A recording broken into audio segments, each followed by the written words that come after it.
রাজার সাধ্য আছে কার বাবা।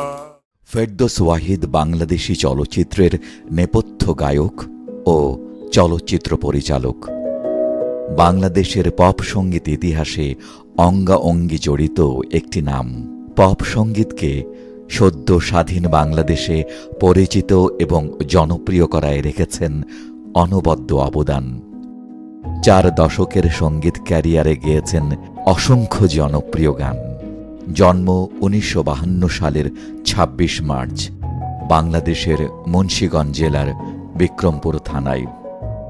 ফেরদৌস ওয়াহিদের বাবা ওয়াহিদ উদ্দিন আহমেদ, মা উম্মে হাবিবা নূরজাহান।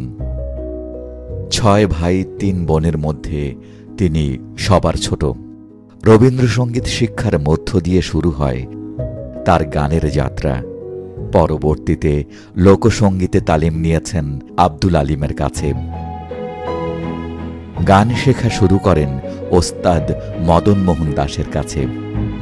ক্লাসিক্যাল গান শেখেন ওস্তাদ ফজলুল হকের কাছে। সিনেমাতে ফেরদৌস ওয়াহিদ প্রথম প্লেব্যাক করেন দেওয়ান নজরুল পরিচালিত আসামি হাজির সিনেমায়। তার আলোচিত গান হচ্ছে ওগো তুমি যে আমার কত প্রিয়।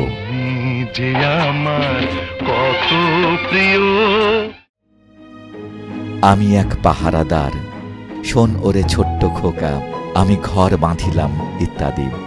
সিনেমার বাইরে তার গাওয়া আলোচিত গান হচ্ছে মামুনিয়া, আগে যদি জানিতাম, এমন একটা মা দেনা। এছাড়াও তার 15-র অধিক একক অ্যালবাম রয়েছে। তার নির্মিত প্রথম সিনেমা কুসুমপুরের গল্প, এতে তিনি নিজে অভিনয় করেন।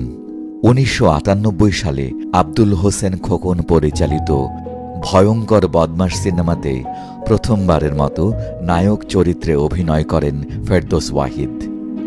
তিনি নির্মাণ করেন ডেঞ্জার ম্যান নামের একটি টেলিফিল্ম। এরপর দুরন্ত অভিযান ও কয়েদি নামে 2টি অ্যাকশন অ্যাডভেঞ্চারধর্মী টেলিফিল্ম নির্মাণ করেন।